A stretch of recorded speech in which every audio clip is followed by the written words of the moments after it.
मज़मून Urdu, class first year. सबक का उन्वान दोस्ती का फल। मुसन्निफ़ का नाम शफ़ी अकील। खुलासा: किसी जंगल में कबूतर और कबूतरी बड़े से दरख्त पर घोंसला बनाकर अमन और चैन की ज़िंदगी बसर करते थे। जब कबूतरी ने अंडे दिए तो उसे उनकी हिफाजत की फ़िक्र रहने लगी। उन्होंने देखा कि उनका कोई ऐसा दोस्त नहीं जो मुसीबत में उनके काम आ सके। दोनों ने मशवरा किया कि करीब रहने वाले परिंदों और जानवरों से दोस्ती कर ली जाए ताकि वक्त पड़ने पर एक दूसरे के काम आ सकें।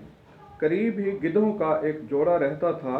उन्हें दोस्ती की दावत दी गई और बिरादरी मुख्तलिफ होने के बावजूद वो अच्छे दोस्त बन गए।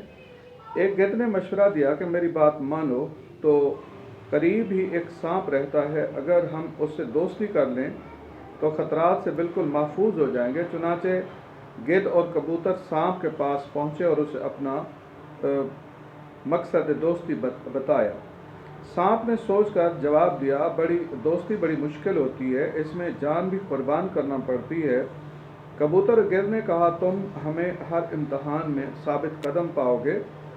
सांप ने कहा, अगर ये बात है तो मुझे तुमसे दोस्ती कबूल है।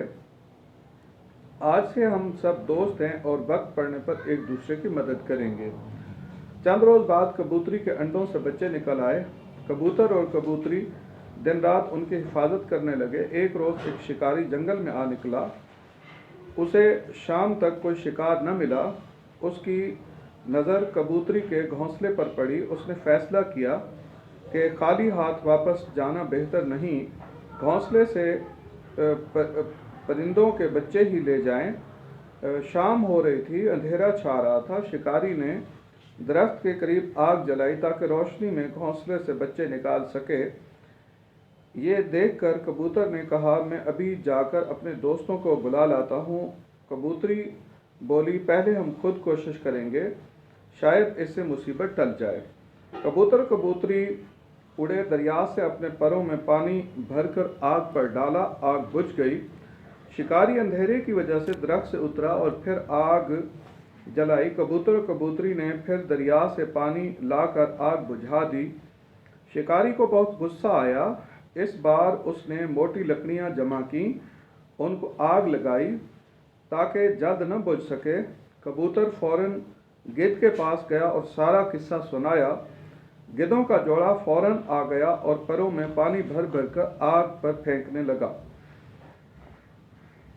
आग फिर बुझ गई। शिकारी ने फैसला किया कि वो रात जंगल में बसर करेगा और सुबह कबूतरों के बच्चे लेकर जाएगा।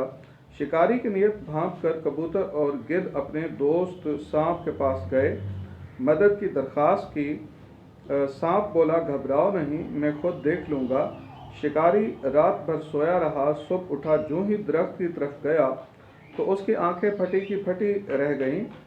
दरख्त के तने के गिर्द सांप लिपटा हुआ था और उसे देखकर फौंकार रहा था। शिकारी बदहवासी में अपना सामान छोड़कर ऐसा भागा कि आज तक उसका कुछ पता नहीं, जबकि कबूतर आज भी जंगल में सुख चैन की ज़िंदगी बसर कर रहे हैं और अमन के निशान के तौर पर लिए जाते हैं।